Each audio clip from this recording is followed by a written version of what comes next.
Students, welcome to my YouTube channel English with N K Banerjee.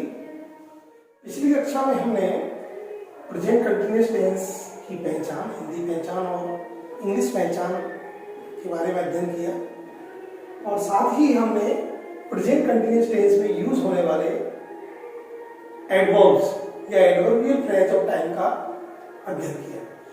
आज हम present continuous tense के हिंदी वाक्यों को अंग्रेजी में ट्रांसलेशन करना सीखेंगे।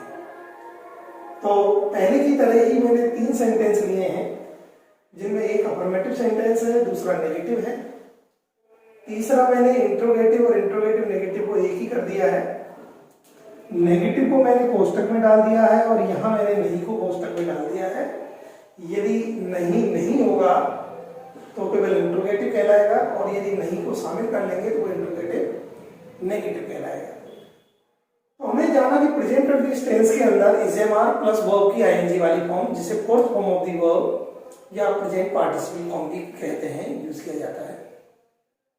पिछली कक्षा में मैंने ये भी बताया कि जो क्रिया हमने टेंस की याद की है, जैसे इजेमार प्लस वर्ब की आईएनजी वाली फॉर्म, यदि इसके आगे सब्जेक्ट लगा देंगे और पीछे ऑब्जेक्ट लगा देंगे तो ये सेंटेंस बनाने का पैटर्न बन जाएगा। जैसे सब्जेक्ट प्लस इजेमार प्लस वर्ब की आईएनजी वाली फॉर्म प्लस ऑब्जेक्ट और फिर एक्स आएगा। तो पहले हम देखते हैं पहला सेंटेंस। राम अपने भाई को अपने कमरे में हिंदी पढ़ा रहा है। रहा रहे इजेमार आईएनजी प्रेजेंट कंटिन्यूअस टेंस है, इजेमार प्लस वर्ब की आईएनजी वाली फॉर्म का प्रयोग होगा। तो मैंने सबसे पहले बताया था कि भाई हिंदी और अंग्रेजी में एक चीज समान है कि जो कर्ता होता है वो साधारण वाक्यों में पहले ही आता है। तो कर्ता कौन होता है? कर्ता वो होता है जो इस कार्य को करता है। बाकी के अंत में जो कार्य हो रहा है उसको करने वाला करता है, और इसमें कर्ता कौन है? पढ़ाने का काम कर रहा है राम। तो हमने राम लिख दिया। राम के बाद हमने देखा कि हमें जरूरत है क्रिया की। मेरे कहा सब्जेक्ट प्लस इजेमार प्लस वर्ब। कर्ता के बाद आपको क्रिया चाहिए। क्रिया काम लेगी सबसे लास्ट में लेगी। क्या कार्य हो रहा है? पढ़ाने का। और क्रिया कौन सी लगती है? इजेमार वर्ब की आईएनजी वाली फॉर्म। तो आप राम के अनुसार इज लगा लीजिए और वर्ब की आईएनजी वाली फॉर्म जो मेन वर्ब लास्ट में है, जो कार्य हो रहा है। तो पढ़ाने का काम हो रहा है, पढ़ाने की हमने लगा दी टीचिंग। मैंने पिछली कक्षा में भी आपको ये बताया था ट्रांसलेशन करते समय कि आपको केवल कर्ता और क्रिया लगानी है और उसके बाद आपको फ्री रहना है, क्योंकि अपने सारे काम ये सवाल करेंगे जो मैंने पहले बताया था, किसे, क्या, कहाँ, क्यों और लास्ट में आपका कब। आपको ये सारे सवाल इस मुख्य क्रिया से पूछने हैं और सवाल का जवाब आता है, जो उत्तर आता है उसको लिखते जाना है। टीचिंग पढ़ा रहा है। राम इज टीचिंग, राम पढ़ा रहा है। टीचिंग का अर्थ है यहाँ पढ़ा रहा है। पढ़ा रहा है, किसे पढ़ा रहा है? अपने भाई को। मैंने उस दिन बताया था आपको कि अपने की स्पेलिंग कर्ता के अनुसार लगती है। राम को क्या मानेंगे अपन? ही, और ही के क्या लगेगा? हिज। तो अपने भाई की हो गई हिज ब्रदर। विशेष ध्यान रखिए, it is pronounced as brother not brother. तो ब्रदर रख दिया। यदि एक बात और बता दूं, यदि ब्रदर का कोई नाम भी होता है यहाँ पर सोहन, तो उसको यही रख दिया जाता, इसके बगल में ही, संबंध के बगल में ही उसका नाम रख दिया जाता, हिज ब्रदर मोहन या सोहन जो भी है।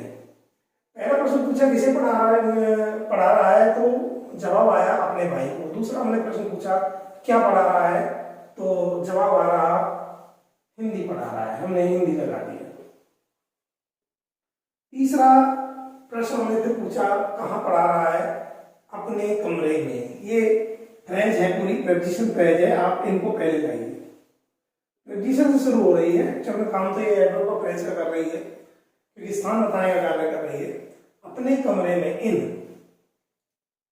तो जहां भी ये कारक चिन्ह लग जाते हैं पीछे, जो अपने शब्द होते हैं में पर प्रेपोजिशन का जो अर्थ होता है, तो ये में सब फ्रेज आपको उल्टी बनानी है। पहले में की लगानी है और अपने की स्पेलिंग वही करता के अनुसार राम को मानेंगे ही और ही के संग लगेगा हिज। तो इन हिज। कुछ बचा हो तो आप प्रश्न कीजिए, नहीं तो नहीं है तो वो बाकी खत्म हो गया। मेरे हिसाब से सारे हमने कलेक्ट कर लिया और वाक्य इस तरह बन गया।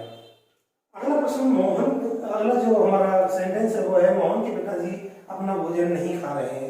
रहे हैं, इसे हमारा एनजी पर ये नेगेटिव है क्योंकि नहीं लगा हुआ है। आपको कुछ नहीं करना, वही करना है सबसे पहले। करता करता कौन है? खाने का काम जो कर रहा है वो करता है। तो यहाँ मोहन के पिताजी हैं, तो देखिए मोहन के पिताजी को कैसे बनाएंगे अपन?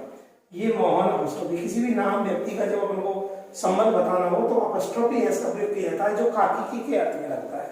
मोहन के या मोहन का या मोहन की, तो मोहन्स फादर। यदि पिताजी का कोई नाम होता तो बगल में रख दिया जाता, जैसा मैंने पहले भी बताया था आपको। तो मोहन्स फादर करता लगा दिया, आपको चाहिए क्रिया लास्ट में पहुंच जाइए। खा रहे हैं, राय रही रहे जेमा जी, पहले आप सक्रिय लगा लीजिए। मोहन फादर इज, और नेगेटिव है ये, तो आपने इस नोट कर लिया। इजेमा आईएनजी, इस लगा दिया आपने। वर्ब की आईएनजी वाली फॉर्म चाहिए, किसकी आईएनजी? जो कार्य लास्ट में हो रहा है। लास्ट में क्या काम हो रहा है? खाने का। तो खाने की क्या हो गई? ईट, तो उसकी आईएनजी वाली फॉर्म बना दी हमने, ईटिंग। बस कर्ता और क्रिया लगाने के बाद आपको कोई काम नहीं करना, सारा काम अपना ये सवाल करेंगे। आपको इस ईटिंग से पहला प्रश्न पूछना है, किसे खा रहे हैं? नहीं आया तो अगला पूछिए, क्या खा रहे हैं? क्या खा रहे हैं? अपना भोजन। तो मोहन्स फादर, फादर को क्या मानेगी? और ही के संग अपने की लगेगी हिज, तो हिज और भोजन की होगी आपकी मील। अपना भोजन खा रहे हैं। कुछ और बचा क्या? कुछ नहीं बचा। ये आपका ये भी सेंटेंस। अब आगे आपका अगला वाक्य इंट्रोगेटिव।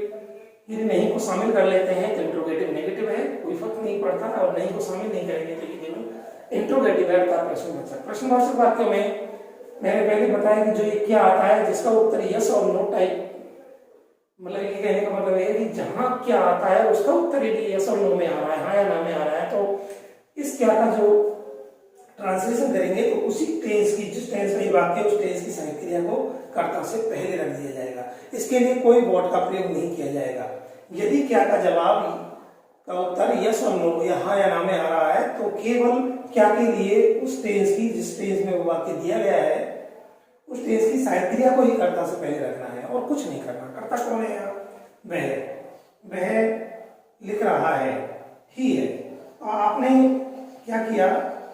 इस ही और ही के अनुसार आपने क्या रख ली? सहायक क्रिया आगे रख ली। सहायक क्रिया क्या रख ली आपने?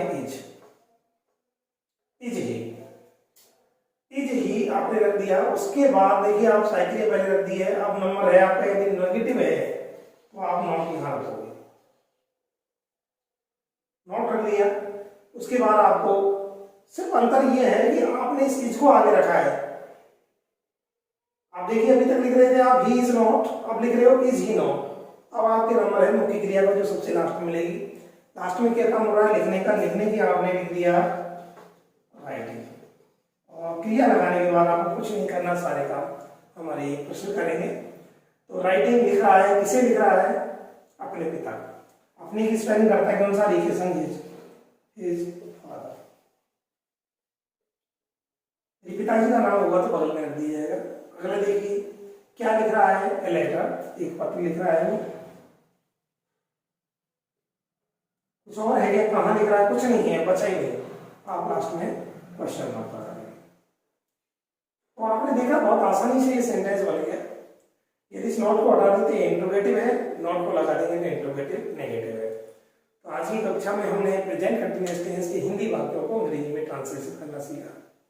यदि वीडियो आपको अच्छा लग रहा है तो लाइक करें, चैनल को सब्सक्राइब कर लें और बने रहिए हमारी चैनल के साथ।